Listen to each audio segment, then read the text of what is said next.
এই গলির এক কোণে থাকত একটা বৃদ্ধ বিড়াল।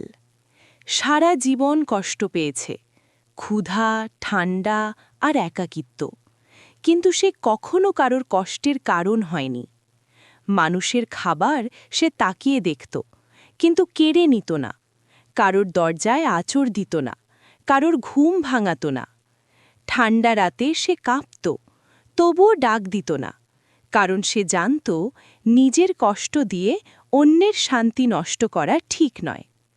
একদিন এক শিশু তার সামনে একটু খাবার রাখল। বিড়ালটা খেল, কিন্তু অর্ধেক রেখে দিল, যেন আর কেউ এলে তার জন্যেও কিছু থাকে। সেই রাতেও সে একাই শুয়ে পড়ল। কোনো অভিযোগ নেই, কোনো রাগ নেই। পরদিন সকালে গলিটা নীরব ছিল। বিড়ালটা চলে গেছে, কিন্তু রেখে গেছে একটা বড় শিক্ষা। সব কষ্টে শব্দ থাকে না।